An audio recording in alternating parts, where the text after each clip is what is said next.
Hello friends, நம்ம இப்போ பார்க்க போகிறது என்னென்னா ஆர்ஆர்பி என்டிபிசியில் ப்ரீவியஸ் இயர் கேட்ட மேக்ஸில் உள்ள சிம்பிள் இன்ட்ரெஸ்ட் சம் தான். எல்லாமே தமிழில் தான் கொஸ்டின்ஸ் கொடுத்துருக்கேன், தமிழில் தான் எக்ஸ்பிளைன் பண்ணுறேன். இல்லை பிரின்சிபல் என்ன கொடுத்துருக்காங்கன்னா 1200 கொடுத்துருக்காங்க. என் வந்து 4 வருஷம்.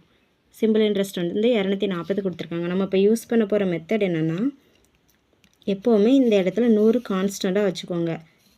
கொடுத்துருக்க அசலை வந்து நான் இதில் போட்டேன் 1200. இந்த சைடு நம்பர் ஆஃப் இயர்ஸும் ரேட் ஆஃப் இன்ட்ரெஸ்ட்டும் போடணும். இந்த சைடு என்னென்னா கொடுத்துருக்க வட்டியை மட்டும் போடணும். எப்போவுமே இந்த மெத்தடில் என்னென்னா இந்த வேல்யூக்கும் நம்ம அடி கொடுக்கலாம், இந்த வேல்யூக்கும் அடி கொடுக்கலாம், இந்த வேல்யூக்கும் அடி கொடுக்கலாம், இந்த வேல்யூக்கும் அடி கொடுக்கலாம். அதாவது இப்படி பார்த்தோம்னா எல்லாமே நமக்கு என்ன இருக்குன்னா வகுத்தல் இருக்கிறதா அர்த்தம். அதனால தான் அடி கொடுக்கும். இதுக்கும் அடி கொடுக்கலாம், இதுக்கும் அடி கொடுக்கலாம், இதுக்கும் அடி கொடுக்கலாம், இதுக்கும் அடி கொடுக்கலாம். அடி கொடுத்ததுக்கப்புறம் லாஸ்ட் வேல்யூ வரும்ல, லாஸ்ட் பேலன்ஸ் இருக்க வேல்யூ என்ன பண்ணணும்னா நம்ம கிராஸில் மல்டிஃபிகேஷன் பண்ணிடணும். இங்கே ஒரு வேல்யூ இருக்குது, இங்கே ஒரு வேல்யூ இருக்குன்னா மல்டிஃபிகேஷன் பண்ணிடணும். இங்கே ஒரு வேல்யூ இருக்குது, இங்கே ஒரு வேல்யூ இருக்குன்னா இதே மல்டிஃபிகேஷன் பண்ணிடணும். பண்ணி இப்போ இங்கே என்ன இருக்குன்னா இங்கே 5 மட்டும் தான் இருக்குது நமக்கு. அதனால் 5×1 5 தான். அதை 5% அப்படியே வச்சுக்கிட்டோம். ஈக்குவல் டு இந்த சைடு மல்டிஃபிகேஷன் பண்ணுறது ஈக்குவல்ட்டுக்கு இந்த சைடு போடணும். இப்போ இங்கே பார்த்தீங்கன்னா இங்கே இது கேன்சல் ஆகிட்டு இங்கே எல்லாமே கேன்சல் ஆகிட்டு 6 மட்டும் இருக்குது. அப்போ R = 5%. இந்த சம நம்ம ஈஸியாகவே செஞ்சிடலாம். எப்படின்னா 2 மடங்கு ஆகிறது. 18 வருடங்களில் தான் 2 மடங்கு ஆகிறதுன்னு சொல்லியிருக்காங்க. அப்போ அதில் பாதி என்ன, இது வந்து தனி வட்டிக்கு மட்டும் தான் இப்படி செய்யணும், கூட்டு வட்டிக்கு இப்படி செஞ்சிடக்கூடாது. 1 மடங்காக எவ்வளோ நாள் ஆகும்? 9 வருஷம் ஆகும். அதில் பாதி அரை மடங்காக எவ்வளோ வருஷம் ஆகும்? 4.5 இயர்ஸ் ஆகும். இப்போது நமக்கு கேட்டிருக்கிறது 3.5 மடங்காக எத்தனை வருஷம் ஆகுன்னு தான் கேட்டிருக்காங்க. அப்போ இதை எல்லாத்தையும் கூட்டினாலே நமக்கு 3.5 மடங்கு ஆயிருமா? அப்போ இந்த வருஷத்தை எல்லாத்தையும் கூட்டினா நமக்கு 31.5 இயர்ஸ். இதுதான் ஆன்சர். இந்த சம்மில் என்னென்னா மாத வட்டி தான் நமக்கு 600 ரூபா கொடுத்துருக்காங்க. அப்போ நம்ம வருட வட்டி கண்டுபிடிச்சோம். எங்களை 1 இயருக்கு எவ்வளோ வட்டி கிடைக்கும்னு கண்டுபிடிச்சோம்னா 600 × 12, அப்போ 7200 வரும். இயர் எவ்வளோ நமக்கு? 1 வருஷம். வட்டி 7200. ரேட் ஆஃப் இன்ட்ரெஸ்ட் 6% அவங்க கொடுத்துட்டாங்க. இப்போ நம்ம எப்போவுமே செய்கிற மெத்தடில் செஞ்சோம்னா 100%. இங்கே என்ன எடுக்கும்? அசல் எடுக்கும். அசல் நமக்கு தெரியாத அசல் தான் கேட்டிருக்காங்க. இங்கே 6% × 1, நம்பர் ஆஃப் இயர்ஸ் 1. இங்கே என்ன போடுதோம்? 7200 போடுதோம். இப்போ நம்ம கேன்சல் பண்ணலாம், இதுக்கும் கேன்சல் பண்ணலாம். அப்போ இங்கே என்ன வரும்? 1 6 6 6 12, இந்த 2 0. இங்கே 6 கேன்சல் பண்ணிட்டேன். அதுக்கப்புறம் பேலன்ஸ் இருக்க எல்லாம் கிராஸில் இப்படி பெருக்கி எழுதிடணும். இதையும் பெருக்கலாம், இதையும் பெருக்கலாம். சரியா? அப்போ நமக்கு இங்கே என்ன கிடைக்கும்? இங்கே அசல் × 1 மட்டும் தான் கிடைக்கும். இங்கே என்ன கிடைக்கும்? 1200 × 100 மட்டும் கிடைக்கும். இந்த சதவீதத்துக்கும் அடி போயிடும்.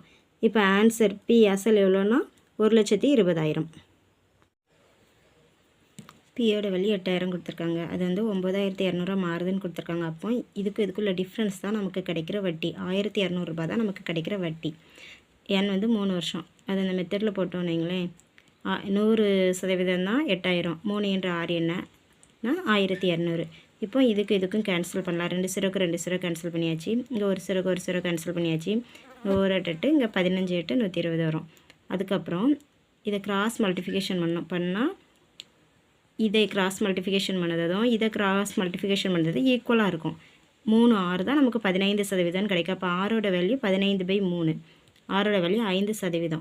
இப்போ 2 என்ன கொடுத்துருக்காங்கன்னா 6ஓட வேல்யூ 2% அதிகரிச்சதுன்னா கிடைக்கிற மொத்த தொகை எவ்வளோன்னா கேட்டிருக்காங்க. அப்போ 6ஓட வேல்யூ 7% ஆயிரும். மொத்த தொகைனா பிரின்சிபல் ப்ளஸ் இன்ட்ரெஸ்ட் கிடைக்கிற இன்ட்ரெஸ்ட். பிரின்சிபல் வந்து எப்போவுமே 100% தான். இப்போ என்ன வேல்யூ கொடுத்துருந்தாங்கனாலும் அதை வந்து நம்ம 100% தான் வச்சுக்கணும். இன்ட்ரெஸ்ட்னா என்னென்னா நம்மளோட கொடுத்துருக்க வருஷத்தையும் கொடுத்துருக்க சதவீதத்தையும் பெருக்கினா கிடைக்கிறது தான் இன்ட்ரெஸ்ட்டு. இப்போ இது ஒரு 100%, இது ஒரு 21%. அப்போ 121% ஆயிரும் மொத்தமாக. 121% நம்ம எதில் கண்டுபிடிக்கணும்னா அசலில் கண்டுபிடிக்கணும். கண்டுபிடிச்சோம்னா அவங்களுக்கு இப்போ கிடைச்சிருக்க மொத்த அமௌண்ட்டு கிடச்சிரும். 121 × 8000னா இப்போ 0க்கு அப்புறம் ஒரு இடந்தள்ளி புள்ளி வச்சோம்னா இந்த 800ங்கிறது தான் அதில் வந்து 10% இருக்கும். 8000ல் 10%. திரும்ப இதில் ஒரு புள்ளி வச்சோம்னா 80ங்கிறது தான் 8000ல் 1% இருக்கும். அப்போது நமக்கு 121% வேணும்னா 80 121 பெருக்கிடலாம். பெருக்குனா நமக்கு கிடைக்கக்கூடிய அமௌண்ட் 9680. இந்த சம்மில் என் வந்து 4 வருஷம் கொடுத்துருக்காங்க. ஆர் வந்து 3.5%. சிம்பிள் இன்ட்ரெஸ்ட் வந்து 70 கொடுத்துருக்காங்க. இப்போது நம்ம மெத்தட் படி செஞ்சால் 100%. இங்கே என்ன போடுவோம், கொடுத்துருக்க அமௌண்ட் அசல் போடுவோம். அசல் வந்து நமக்கு கொடுக்கல, அசல் தான் கேட்டிருக்காங்க, அதனால் அசலை பின்னு வச்சுக்கிடுவோம். இங்கே வந்து 4ங்கிறது நம்பர் ஆஃப் இயர்ஸ், இங்கே 3.5% ஆர், இதில் வந்து 70 கிடைக்கிது. இங்கே சிம்பிள் இன்ட்ரெஸ்ட், அதாவது வட்டியை தான் இதில் போடுவோம். இப்போ நம்ம இதுக்கும் இதுக்கும் அடி கொடுக்கலாம், இதுக்கும் அடி கொடுக்கலாம், இதுக்கும் அடி கொடுக்கலாம், இதுக்கும் அடி கொடுக்கலாம். லாஸ்ட்டில் என்ன பண்ணணும்னா கிராஸில் மல்டிஃபிகேஷன் பண்ணிடணும். மிச்சம் உள்ள வேல்யூஸ் என்ன வேல்யூஸ் இருந்தாலும் கிராஸில் இதுக்கும் மல்டிஃபிகேஷன் பண்ணணும், இங்கேயும் மல்டிஃபிகேஷன் பண்ணிடணும். இப்போ நம்ம கேன்சல் பண்ணலாம். 3.5 ஒரு 3.5 3.5, இங்கே 7 இருக்கா, அப்போ 2 3.5 7, இந்த 0 அப்படி போட்டுக்கூடாது. அதுக்கப்புறம் 1 4 4 5 4 20. அதுக்கப்புறம் பேலன்ஸ் இருக்க வேல்யூஸ்லாம் கிராஸில் மல்டிஃபிகேஷன் பண்ணுங்கள். இங்கே 5 கிடைக்கும், இங்கே என்ன இருக்குது 100% சீக்வல் டு இங்கே என்னென்னா இதில் வேல்யூ இல்லை, அப்போது 1 இருக்குது அர்த்தம். 1 இங்கே வந்து பி மட்டும் இருக்குது, அப்போ பியோட வேல்யூ 500. இந்த சதவீதத்துக்கு அடி போயிடும். இந்த சம்முக்கு வந்து நம்ம ஆன்சர் சாய்ஸில் இருந்து போனால் தான் நமக்கு ஈஸி. வேறு மெத்தட் படி செஞ்சோம்னா ரொம்ப லென்த்தியாக போகும். அதனால் ஆன்சர்லேருந்து ஆன்சர் வந்து இப்போ நமக்கு என்னென்னா 4000. அந்த 4000 நம்ம கியூவோட வேல்யூ எடுத்துக்கிட்டோம். அப்போ டோட்டல் சூர்யா வந்து பிக்கும் கியூக்கும் 2 பேருக்கும் சேர்ந்து கொடுத்துருக்க அமௌண்ட்டு தான் 10,000. அப்போ இவங்க 4000னா இவங்க 6000. அதுக்கப்புறம் இவங்களுக்கு 2 வருஷம் தான், அவங்களுக்கு 2 வருஷம் தான். இவங்களுக்கு 15% கொடுத்துருக்காங்க, இவங்களுக்கு 18%. அப்போ வட்டி கண்டுபிடிக்கலாம். வட்டின்னா 2 15 30, 30% இந்த 6000 கண்டுபிடிச்சிட்டோம்னா இவங்களுக்குரிய வட்டி கிடச்சிரும். இதை 2 18 36, 36% இந்த 4000 கண்டுபிடிச்சோம்னா இவங்க கட்ட வேண்டிய வட்டி கிடச்சிரும். இப்போ இந்த 2 வட்டி கூட உள்ள வித்தியாசம் தான் 360ன்னு கணக்கில் கொடுத்துருக்காங்க. அப்போ நமக்கு இதிலேருந்து இதை கழிச்சா 360 கிடைக்குது. அதனால் நம்ம இந்த 4000 தான் ஆன்சர். அசல் வந்து இப்போ 100% எடுத்துக்கிடும். இந்த 100% தான் அசல். என்ஆர் இங்கே வட்டி கூடிய அமௌண்ட் போடுறோம். இப்போ வந்து 10 வருஷத்தில் 3 மடங்கு ஆகிறது அப்படின்ட்டுருக்காங்க. அப்போது அந்த 3 மடங்குங்கிறது நமக்கு என்னென்னா அமௌண்ட்டு அசல் கூட்டல் வட்டி 2 சேர்ந்தது. இப்போ அசல் 100, அசல் வந்து 100ன்னு வச்சுருக்கோம். அசல் 100ன்னு எடுத்துக்கிட்டோம்னா வட்டி மட்டும் உங்களுக்கு எவ்வளோ கிடச்சிருக்கும், 200 கிடச்சிருக்கும். ஏன்னா மொத்த தொகை வந்து 3 மடங்கு, அப்போ வட்டி மட்டுமே 200 கிடச்சிருக்கு. இந்த 100% தான் 100. அப்போ இங்கே நாங்கள் வட்டியை தானே போடுவோம், வட்டியை 200 போட்டோம். இங்கே 10 × 6. இப்போ கேன்சல் பண்ணோம்னா நமக்கு ஆரோட வேல்யூ மட்டும் கண்டுபிடிச்சலாம். அந்த 100க்கும் இந்த 100க்கும் கேன்சல் ஆயிரும், இந்த ஒரு 0க்கு ஒரு 0 கேன்சல் ஆயிரும். அப்போ இங்கே கிராஸில் மல்டிப்ளிகேஷன் பண்ணலாம். அங்கே வந்து 6 மட்டும் இருக்குது, இங்கே 20% இருக்குது. இந்த சும்மா போன சம் மாடல் தான். 100% தான் 100ன்னு எடுத்துக்கிட்டு தான் 5 × 6. இது நம்பர் ஆஃப் இயர்ஸ், இது ஆர். அதாவது வட்டி வந்து 100 கிடைக்கும். எப்படின்னா 2 மடங்காகிறது கொடுத்துருக்காங்க. அப்போ அசல் 100 ரூபா, வட்டி 100 ரூபா கிடைக்கும். 100 ரூபா இன்வெஸ்ட் பண்ணுறாங்கன்னா 2 மடங்காகிறதுனா 100 ரூபா அசல், 100 ரூபா வட்டி. இப்போ 100%. இப்போ இங்கே கேன்சல் பண்ணலாம். இங்கே 2 0க்கு இங்கே 2 0 கேன்சல் ஆயிரும். அதுக்கப்புறம் இங்கே 1 5 5 25 100. இப்போ பேலன்ஸ் இருக்கலாம். இதை எப்படி கிராஸில் பெருக்கணும், இதை எப்படி கிராஸில் பெருக்கணும், ரெண்டையும் ஈக்குவல் பண்ணணும். இங்கே 20 × 1 கிடைக்கும், 1% கிடைக்கும். இங்கே வந்து 6 × 1 கிடைக்கும்.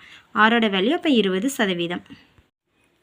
இப்போ தனி வட்டி என்னன்னு சொல்லியிருக்காங்கன்னா 9/16 மடங்கு அசல்னு சொல்லியிருக்காங்க. அப்போ தனி வட்டி = 9/16 என்று அசல்னு போட்டுக்கலாம். இப்போ தனி வட்டி / அசல்னு எடுத்தோம்னா 9/16. அசலை வந்து 16ன்னு எடுத்துக்கலாம், தனி வட்டியை 9ன்னு எடுத்துக்கலாம்.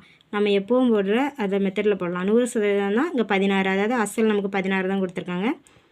காலமும் வட்டி வீதமும் சமம் கொடுத்துட்டாங்க. அப்போ நான் அது ரெண்டையுமே எக்ஸ்ன்னு எடுத்திருக்கேன். இங்கே வந்து 9 வந்து இது தனி வட்டி.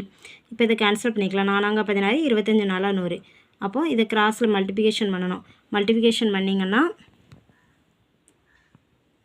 இங்கே எக்ஸ் × எக்ஸு × 4 கிடைக்கும், = 9 × 25 கிடைக்கும். இப்போ x² தான் 9 × 25/4.